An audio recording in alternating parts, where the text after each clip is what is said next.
Jasmine Crockett's fiery clash with Jimmy Kimmel on live TV erupts over a spicy joke, exposing raw tensions on race and gender. The studio freezes as her bold retort sparks a viral storm. The lights of the Jimmy Kimmel live studio blazed, down on the sleek modern set, the audience buzzing with anticipation for another night of celebrity banter. Jimmy Kimmel, with his signature grin, leaned back in his chair, ready to dive into the interview with his guest, Congresswoman Jasmine Crockett, the sharp-witted U.S. representative from Texas's 30th District. Known for her no-nonsense style and unapologetic advocacy, Jasmine was a rising star in politics, a black woman navigating the rough waters of Washington with a blend of charm and steel. Tonight, though, no one expected the storm that was about to unfold. Jimmy kicked things off with his usual playful energy, tossing out quips about the latest political headlines. The crowd laughed along, the atmosphere light and breezy. Then, about 10 minutes in, he pivoted to Jasmine, his eyes glinting with mischief. "Congresswoman, you've been making waves in D.C. with that, let's call it, spicy energy," he said, drawing out the word spicy with a wink to the audience. The crowd chuckled, but Jasmine's smile tightened, her eyes narrowing just a fraction. She adjusted her posture, sitting up straighter, her tailored navy blazer catching the "light? Spicy?" she repeated, her voice calm but edged with something sharper. The audience's laughter faded, sensing a shift. Jimmy, still grinning, nodded. "Yeah, you bring that fire to the House floor. It's like you're serving hot sauce. With every speech." He laughed, expecting her to play along, but Jasmine didn't budge. Instead, she tilted her head, her expression unreadable. "Let's unpack that, Jimmy," she said, her tone measured but firm. The studio went quiet, the kind of silence that feels like it's holding its breath.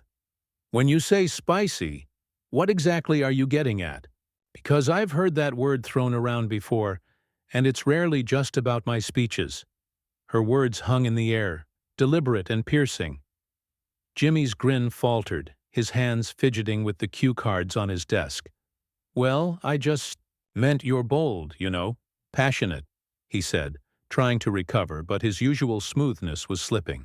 The audience murmured, some nodding in agreement with Jasmine, others shifting uncomfortably. Jasmine leaned forward, her voice steady but carrying the weight of years spent navigating rooms where she had to prove herself twice over. "Bold and passionate are great words," she said. "But spicy? That's got a different flavor, especially when you're talking about a black woman in politics. It's not just a compliment, Jimmy. It's a box people try to put me in, like I'm some caricature instead of a congresswoman. Doing my job." The crowd erupted in a mix of gasps and applause, the energy in the room crackling. Jimmy's face flushed, caught off guard by the directness of her challenge. For a moment he didn't respond, his eyes darting to the floor manager off stage. The silence stretched, tense and electric, as the cameras kept rolling. Jasmine didn't flinch, her gaze locked on Jimmy, calm but unyielding. She wasn't here to play the game of laughing off slights for the sake of keeping things light. She was here to be heard. "All right, let's talk about that," Jimmy finally said, his voice quieter now, but the attempt to pivot felt forced. "I didn't mean to offend, but maybe I stepped in it. Let's get into it. What's the real issue here?"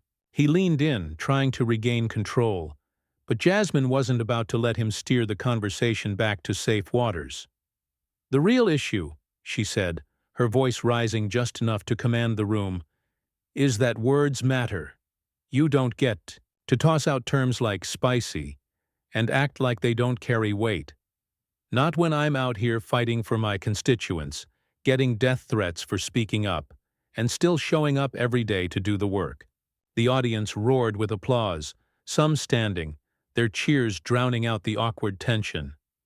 Jasmine's composure never wavered, but her eyes burned with a quiet fury. Jimmy shifted in his seat, his usual charm replaced by a flicker of unease. He opened his mouth to respond, but Jasmine wasn't done. And let's be real, she continued, her voice cutting through the noise. If I were a man, or if I were white, would you have called me spicy? Or would you have just said I'm good at my job? The question landed like a grenade, and the studio erupted again, the crowd's energy feeding into the growing intensity. Backstage, producers scrambled, whispering into headsets, unsure whether to cut to commercial or let the moment play out. Jimmy, now visibly rattled, tried to laugh it off. Okay, you're coming for me tonight, he said, but the joke fell flat, the audience's response tepid.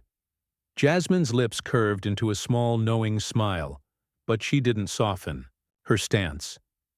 The tension in the Jimmy Kimmel live studio was palpable, a live wire sparking between host and guest. Backstage, producers hovered over control panels, their urgent whispers crackling through headsets. Cutting to commercial risked killing the viral moment, but letting this escalate could spiral beyond control. On stage, Jimmy Kimmel's attempt to defuse the situation with a weak joke had landed like a dud firecracker, and Congresswoman Jasmine Crockett's piercing gaze hadn't wavered. Her subtle smile hinted at a resolve that was anything but conciliatory. The audience, still buzzing from her sharp takedown, leaned forward, hungry for what came next. Jimmy cleared his throat, his fingers tapping nervously on his desk. "All right, Congresswoman, you're making points, and I hear you," he said, his tone straining for sincerity. "But let's lighten it up a bit. You're here to talk about your work, right? Tell us about what's going on in Texas." It was a blatant pivot, an attempt to steer the conversation back to safe, scripted territory. The crowd murmured, some clapping in support of Jasmine, others waiting for her response. Jasmine tilted her head, her expression a mix of amusement and defiance. "Lighten it up," she said, her voice low but cutting. "Jimmy, you don't get to toss out a loaded word, get called on it, and then decide we're done talking about it." The audience erupted, cheers and gasps mingling in a wave of noise. A few shouts of "Go, Jasmine!" rang out from the back, amplifying the pressure. Jimmy's smile twitched, his eyes flicking to the side as if searching for an escape. "I'm not trying to shut you down," he said quickly, raising his hands in a defensive gesture. "I'm just saying, maybe I misspoke, okay? Let's move on to what you're passionate about." His voice had an edge now, a mix of frustration and unease. The crowd sensed it, their murmurs growing louder, feeding off the raw energy of the exchange. Jasmine leaned forward, her hands clasped calmly on her lap, but her words were anything but soft. "You want to talk about what I'm passionate about? I'm passionate about being respected, not reduced to some stereotype for a cheap laugh. I'm passionate about my constituents who deal with this kind of thing every day, and they don't get a stage to call it out." Her voice rose, steady but forceful, each word landing with precision. The audience roared again, their applause shaking the studio. A woman in the front row stood, clapping fiercely, and others followed, turning the moment into a rallying cry. Jimmy's face tightened, his usual composure fraying at the edges. "Okay, I get it," he said, his tone sharper now. "But this is a comedy show, Jasmine. People come here to have fun, not to get lectured." The words slipped out before he could catch them, and the room froze. The audience's cheers turned to boos, a low rumble of disapproval spreading like wildfire. Jasmine's eyes widened slightly, but not in shock. More like she'd been handed a challenge she was ready to meet. "Lectured?" she repeated, her voice dripping with disbelief. "Jimmy, I'm not your guest to lecture you. I'm here as a congresswoman, a black woman, who's earned her place at this table. And when you dismiss what I'm saying as a lecture, you're proving my point." The crowd exploded, the noise deafening as people leaped to their feet. Backstage, a producer muttered, "We're trending already," while another hissed, "Get ready to cut if this goes south." Jimmy shifted in his chair, his jaw tight. "That's not what I meant," he said, but his voice was drowned out by the audience's fervor. He tried again, louder. Look, I'm sorry if I offended you, all right? Can we just talk about your work now? It was an apology, but it felt hollow, rushed, like he was trying to claw back control rather than own the mistake. The crowd's reaction was mixed. Some clapped, others booed, the divide in the room palpable. Jasmine didn't budge, her gaze locked on him. An apology's a start, but it doesn't erase the impact, she said. You want to talk about my work? Fine. Let's talk about how I fight for people who are dismissed, stereotyped and silenced, just like you tried to do to me tonight.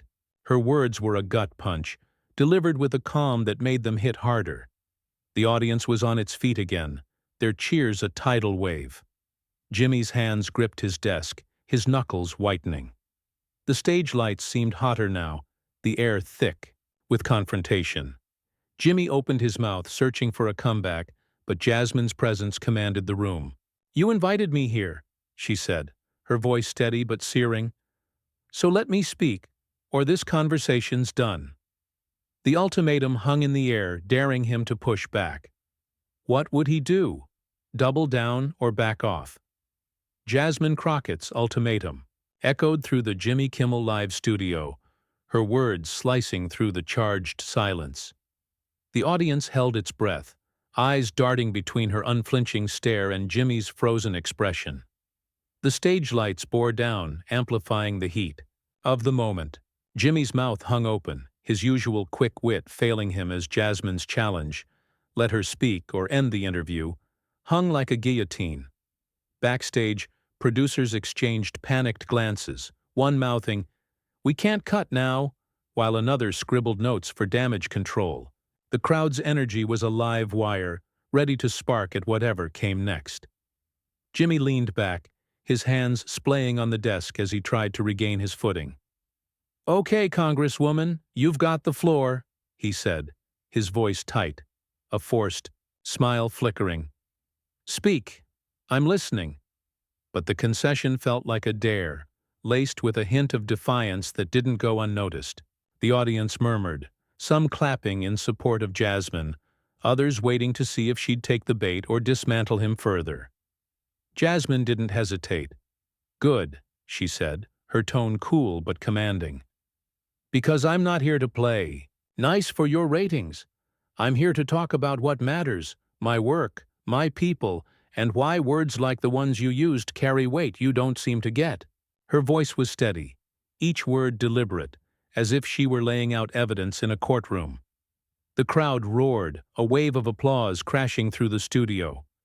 A man in the audience shouted, "Tell him!" and the energy surged, feeding Jasmine's resolve. She leaned forward, her eyes locked on Jimmy. "You called me spicy like it's a cute little joke, but let's talk about what that really means. It's the kind of word people use to make black women seem exotic, loud, too much. It's a way to dismiss us without saying it outright. And I'm done letting that slide." The audience erupted again, feet stomping, hands clapping, the noise, shaking the set. Jimmy's smile vanished, his face a mix of discomfort and irritation, as he realized this wasn't a moment he could charm his way out of. He shifted, his voice sharper now. "Look, I said I was sorry, all right? I didn't mean it like that. But you're turning this into something it's not. This is a talk show, not a debate stage." The edge in his tone drew gasps from the crowd, a few boos rising from the back. It was a misstep, and Jasmine pounced. "Turning it into something?" she said, her voice rising with controlled fury. "Jimmy, you made it something when you chose that word. You don't get to decide what it means to me or the people I represent. You don't get to tell me how I should feel about it." Her words were a blade, cutting through his deflection. The audience was on its feet, their cheers deafening, some chanting her name. Backstage, a producer whispered, "This is going viral," while another signaled to keep the cameras rolling. Jimmy's jaw clenched, his hands gripping the desk. "I'm not the bad guy here," he said, his voice low but defensive. "I'm trying to have a conversation, but you're making it a fight." The accusation landed like a spark in dry grass, and the crowd's boos grew louder, mingled with shouts of support for Jasmine. Her eyes narrowed, but her composure held.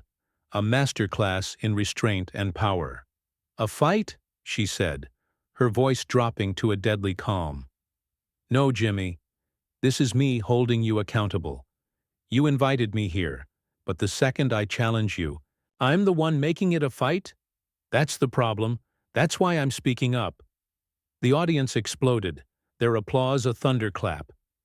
A woman in the crowd yelled, "She's right!" and others joined in, turning the studio into a cauldron of emotion. Jimmy's face reddened, his control slipping. "All right, fine. You're right, I'm wrong. Is that what you want?" he snapped, his sarcasm cutting through the noise. The crowd gasped, the mood shifting from tense to volatile. It was a rare crack in his polished persona, and Jasmine didn't miss it. "What I want," she said, her voice steady but searing, "is for you to listen, not lash out. I want you to understand why this matters, not just to me, but to every woman, every person of color, who's been reduced to a punchline." Her words were a rallying cry, and the audience responded with a standing ovation, their cheers shaking the rafters. Jimmy's eyes darted to the floor manager, who gave a subtle shake of his head. No cutting away now.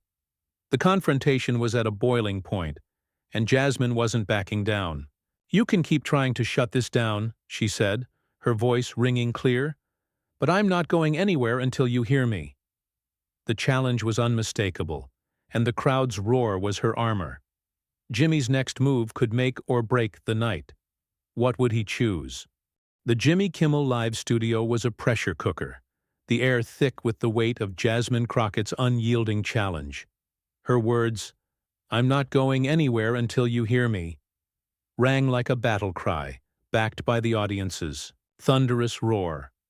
Congresswoman Jasmine Crockett stood resolute, her presence a force that dwarfed the stage. Jimmy Kimmel, his face taut with a mix of frustration and unease, gripped the edge of his desk, caught in the spotlight of a moment he couldn't control. The crowd's energy was unrelenting, their cheers and chants for Jasmine a tidal wave. Backstage, producers stood frozen, knowing this was no longer just a talk show segment. It was a cultural flashpoint. Jimmy's next words would either diffuse the fire or fan the flames. He exhaled sharply, his eyes meeting Jasmine's for the first time without deflection. "All right," he said, his voice quieter now, stripped of its usual bravado. "I hear you. I messed up. Let's do this right." The admission was raw, unexpected, and the audience's reaction softened, a murmur of cautious approval rippling through. But Jasmine's expression didn't shift. She wasn't here for half measures. "Doing it right means listening, not just saying the right thing," she said, her voice firm but not harsh. "It means understanding why I had to push back, why I couldn't let spicy slide. It's not about you, Jimmy. It's about the millions of people who hear those words and feel erased." The crowd erupted again, their applause a testament to her clarity. A few shouted affirmations, their voices weaving into the noise. Jasmine's calm intensity held the room, her words a bridge between confrontation and truth. Jimmy nodded slowly, his hands unclenching. "Fair enough," he said, his tone steadier now. "I didn't get it before, but I'm starting to. So let's talk. Really talk. What do you want people to take away from this?" It was an olive branch, imperfect but genuine, and the audience leaned in, sensing a shift. Backstage, a producer whispered, "This might actually work," while another typed furiously, tracking the social media storm. Jasmine took a breath, her posture easing just a fraction. "I want people to see that words aren't just words. They shape how we're seen, how we're treated. I want them to know that Black women, women of color, we're not here to fit into your boxes. We're here to lead, to fight, to be heard." Her voice rose, carrying a quiet power that silenced the room. "And I want them to know that when we call something out, it's not to tear down. It's to build something better." The audience exploded into a standing ovation, their cheers shaking the studio.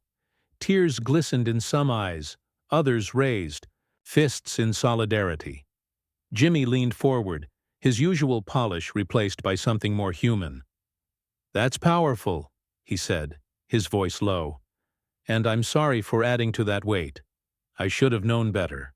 The apology was real this time, no trace of sarcasm, and the crowd clapped, a mix of forgiveness and respect. But Jasmine wasn't done. "Thank you for saying that," she said, her tone softening but still resolute. "But it's not just about tonight. It's about what happens next, how you talk about people, how you listen. That's what matters."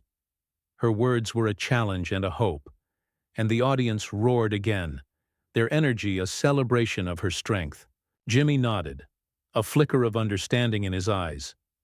The tension that had gripped the studio began to ease, replaced by a shared sense of reckoning. Jimmy gestured to the crowd. "I think we all learned something tonight," he said, a small smile breaking through.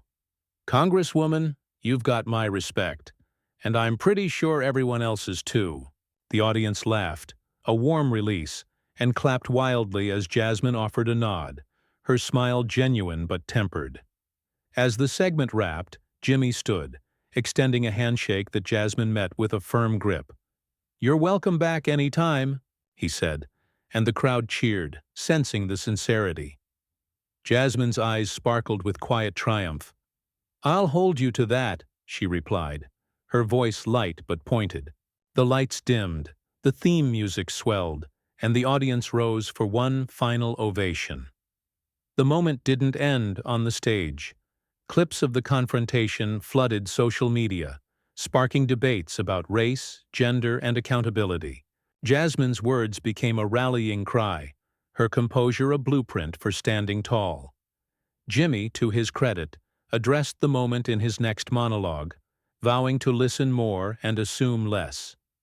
For Jasmine, it was another day of doing the work, challenging, uplifting, and refusing to be silenced.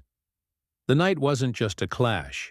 It was a victory for authenticity, one that resonated far beyond the studio walls.